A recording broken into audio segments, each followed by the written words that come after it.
news, it is being reported Tom Pelissero, Pete Carroll out as the Seattle Seahawks head coach. So Ron Rivera, defensive coach, out.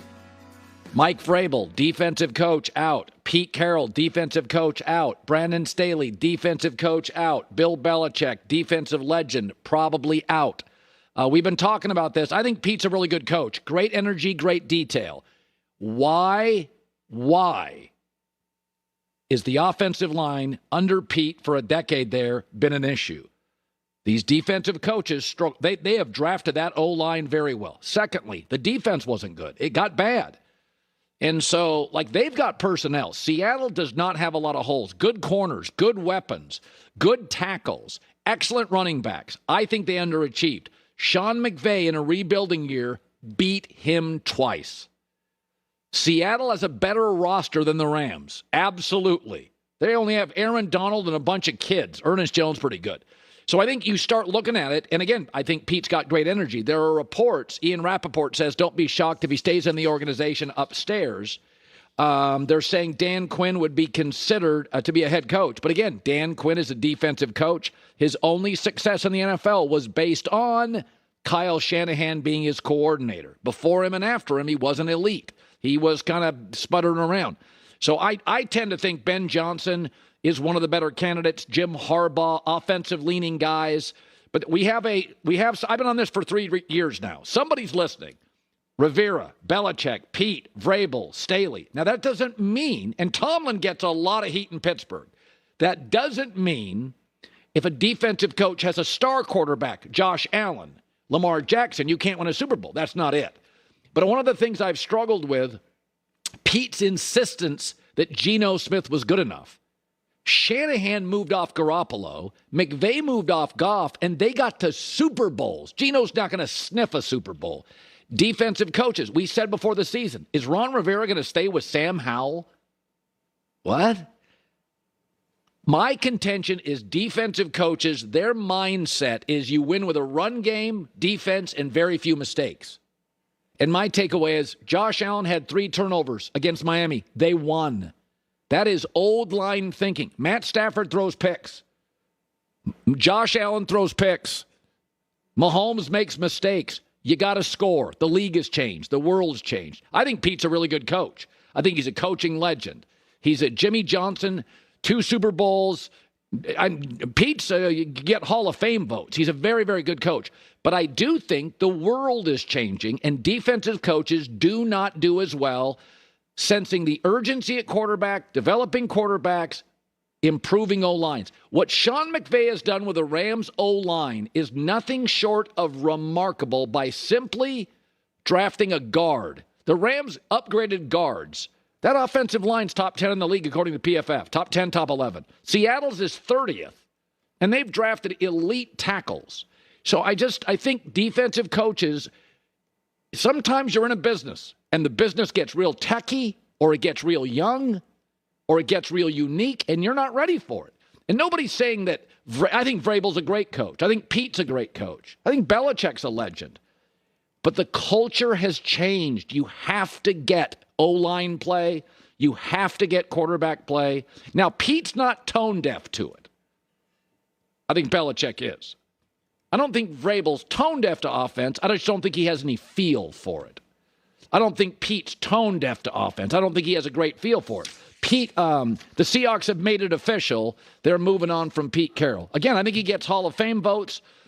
He's got great energy. He's got great knowledge. He's excellent with detail. I think he's like Jimmy Johnson, very good with personnel most of the time. There's a lot to say about Pete I like. Amicably agreed to part ways. He'll remain, said the Seahawks, with the team as an advisor. So they're going to pay him 7 figures to stick around. Yeah, or let his contract, though. I would love to have Pete in the building. By the way, the University of Washington, Chris Peterson stepped down as coach. They kept him in the building because they're like, Chris Peterson's super smart. We want his eyes and the ears in the building. So the Huskies have had success taking this brilliant coach, just keeping him in the athletic department. He works at Fox. I'd love to have Pete in the building. I want Pete's eyes and ears and experience. I think he's a great coach. But there are different times in life. I think Seattle's roster is really good. Let's bring somebody on who saw the Seahawks roster multiple times this year. Mark Sanchez, Fox Sports analyst, 10 years in the NFL.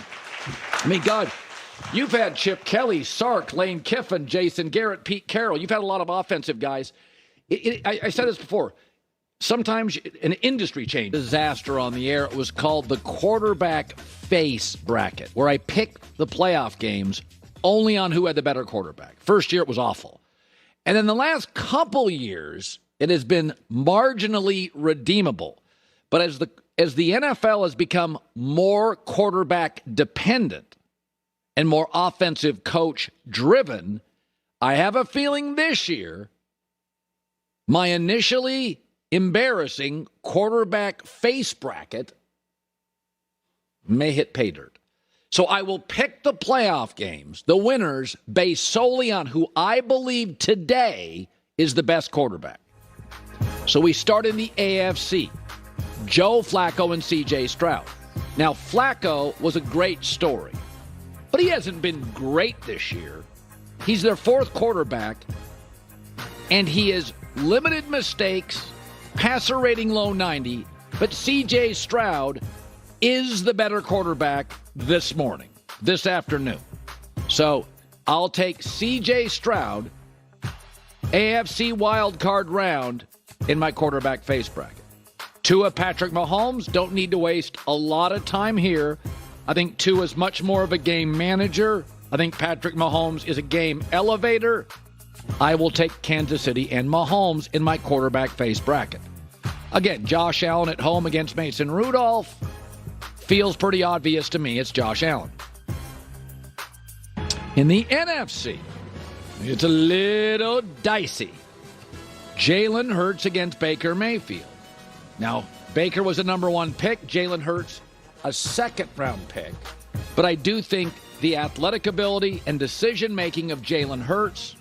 Baker may throw a prettier ball with time to throw, but I would take Jalen Hurts is the better quarterback today. Stafford and Goff, both top 12. But I think most people would acknowledge Stafford throws one of the best balls in the league. Former number one pick, hyper-talented. Rams moved off Goff for Stafford. McVay knows his offense. I would take Stafford. And this is interesting. I think Jordan Love has a higher ceiling. I think he throws a prettier ball and is more gifted athletically than Dak Prescott. But today, this morning, in this spot, Dak Prescott's the better quarterback. Jordan Love is really talented, but still can be erratic, prone to some mistakes. Just hasn't seen all the defenses live like Dak Prescott has. So in review, my winners, according to my AFC and NFC wild card round bracket, C.J. Stroud, Patrick Mahomes, Josh Allen, Jalen Hurts, Matt Stafford, and Dak Prescott. Any pushback, J-Mac, for any of those? Unfortunately, I have pushback on one. You're not going to like it. It's funny. On my podcast, I ranked the quarterbacks on wild card, weekend, super wild card weekend. And I had Joe Flacco ahead of C.J. Stroud. And I took a couple things into consideration. Number one is experience. His nickname is January Joe Flacco. He's 10-5 in the playoffs in his career. Yeah. He is. The moment's not going to be too big for him. And That's Colin, good. I'm not saying it's going to be too big for Stroud, but the history of first-round picks who are rookies in the playoffs, it's not good. Yeah. Against quarterbacks who have experience. We might see Stroud have a rough day, and I don't want people to overreact if Joe Flacco's tremendous, but I would rank Flacco ahead of Stroud. Yeah. That would be my only issue. Yeah. And experience does matter. I know he hasn't had a playoff game in like 6-7 years. No, Flacco was always good in the postseason. He's just going to